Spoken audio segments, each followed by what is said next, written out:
राहुल और अखिलेश के खिलाफ गीत चर्चा में है, लेकिन बीजेपी का कहना है कि उसने इसे जारी नहीं किया है। चुनाव है तो चुनाव का ये रंग भी होता है।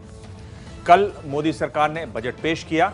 केंद्र की बीजेपी सरकार ने इस बजट में भले ही 5 चुनावी राज्यों के लिए सीधे तौर पर कोई बड़ा ऐलान नहीं किया, लेकिन कांग्रेस का आरोप है कि ये मुमकिन नहीं कि देश के बजट का असर विधानसभा चुनाव पर न पड़े। मोदी सरकार ने जिस तरह से अपने बजट में किसान, गांव और गरीबों पर जोर दिया है, उसका सीधा रिश्ता चुनाव वाले 3 राज्यों से है।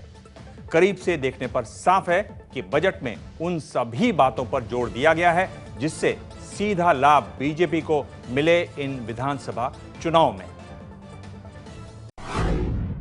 बजट में सबसे ज्यादा जोर इस बार भी किसान, गांव, गरीब, दलित, पीड़ित, शोषित उन पर केंद्रित किया। बजट पेश होने के बाद प्रधानमंत्री नरेंद्र मोदी ने एक लाइन में पूरे बजट का सार देश के सामने रख दिया। किसान, गांव और गरीब का यह बजट 5 राज्यों में विधानसभा चुनाव के ठीक पहले पेश किया गया।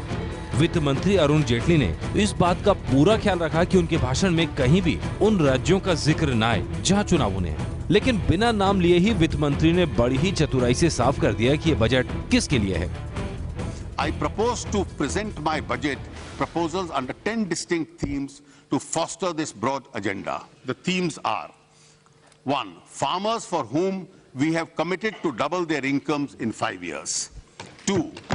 Rural population, providing employment and basic infrastructure. Budget में चुनावी राज्यों के लिए सीधे तौर पर कोई घोषणा भले ही नहीं की गई, लेकिन जो घोषणाएं हुई, क्या वो 5 राज्यों में बीजेपी को चुनाव में फायदा पहुंचा सकती हैं? हम ये सवाल इसलिए उठा रहे हैं क्योंकि किसानों, गांवों और गरीबों से जुड़े इस बजट का सीधा रिश्ता 3 बड़े चुनावी राज्यों यानी उत्तर प्रदेश, पंजाब और उत्तराखंड के किसानों, गांवों और गरीबों से है। चुनाव राज्यों से बजट की घोषणाओं के कनेक्शन की कहानी जानने से पहले इन आंकड़ों पर गौर कीजिए। वित्त मंत्री ने 2017-18 के लिए कुल 21.46 लाख करोड़ का बजट पेश किया, लेकिन इसमें से लगभग आधा यानी 10 लाख करोड़ रुपए किसानों के कर्ज के लिए रखे गए हैं। वहीं गांवों के लिए कुल 1.87 लाख करोड़ रुपए का बजट अलग से है। ये पिछले साल की तुलना में 24% ज्यादा है। इसके अलावा 3.96 लाख करोड़ रुपए का बजट बुनियादी ढांचे के विकास के लिए रखा गया है। यानी कुल मिलाकर करीब 16 लाख करोड़ रुपए सिर्फ गाँव, किसान और गरीबों की जरूरतों के लिए रखे गए हैं। My overall approach while preparing this budget has been to spend more in rural areas, infrastructure and poverty alleviation. Punjab में परसों वोटिंग है। जाहिर तौर पर चुनाव के ऐन पहले पेश बजट में किसान और गांव के लिए सरकार ने जो दरियादिली दिखाई है, उसका सीधा निशाना पंजाब के किसान और ग्रामीण आबादी हो सकते हैं। 2011 की जनगणना के मुताबिक पंजाब की कुल आबादी का करीब 63% ग्रामीण यानी गांव में रहने वाले हैं। वहीं खेती और उससे जुड़े कामों पर निर्भर रहने वाले लोगों की संख्या करीब 40% है। ऐसे में कुल बजट के आधे से ज्यादा यानी करीब 12 लाख करोड़ रुपए किसान और गांवों के लिए रखे जाने की घोषणा पंजाब के वोटरों पर सीधा असर डाल सकती है। बात सिर्फ पंजाब की ही नहीं है। 2011 की जनगणना के मुताबिक उत्तराखंड में 69.45% आबादी गांव में रहती है और लगभग 90% लोग खेती पर निर्भर हैं। और लगभग यही हाल देश के सबसे बड़े राज्य उत्तर प्रदेश का है, जहां गांव में रहने वाले लोगों की आबादी 77% है, जबकि 66% लोग खेती पर निर्भर करते हैं। गांव और किसान के बजट के जरिए मोदी सरकार ने देश के 5 बड़े राज्यों में से 3 चुनावी राज्यों उत्तराखंड, पंजाब और उत्तर प्रदेश में किसानों को एक ऐसा गुप्त बॉन्ड दिया है जिसमें सीधे तौर पर भले ही कुछ नहीं कहा गया हो, लेकिन बजट की कई अहम घोषणाएं उन्हें ध्यान में रखकर की गई हों। You cannot present a national budget that has no impact on the 5 states. Every announcement made will have some impact on the 5 states.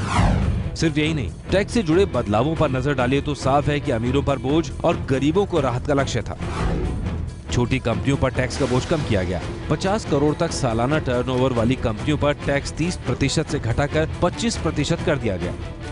यानी उत्तर प्रदेश और पंजाब में छोटा कारोबार और व्यापार करने वाले ज्यादातर लोगों को इसका फायदा मिलेगा। इसके साथ ही बजट के 2 और ऐलान गौर करने लायक हैं। 50 लाख से 1 करोड़ तक की आय वालों पर 10% का सरचार्ज और राजनीतिक पार्टियों के 2000 से ज्यादा कैश चंदा लेने पर रोक। अमीरों पर टैक्स लगाकर मोदी सरकार जहां सूट बूट की सरकार वाली अपनी छवि को तोड़ने की कोशिश कर रही है, वहीं राजनीतिक पार्टियों के चंदे पर लगाम लगाकर भी एक बड़ा संदेश देने की कोशिश की गई है। ये संदेश उन 5 राज्यों के वोटरों के लिए भी है जिन्होंने भ्रष्टाचार के खिलाफ लड़ाई के नाम पर नोटबंदी के फैसले को स्वीकार किया था।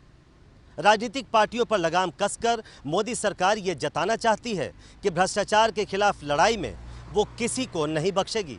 वैसे मोदी का ये मंत्र उन 5 राज्यों तक पहुंचा या नहीं, इसका पता तो 11 मार्च को ही चलेगा।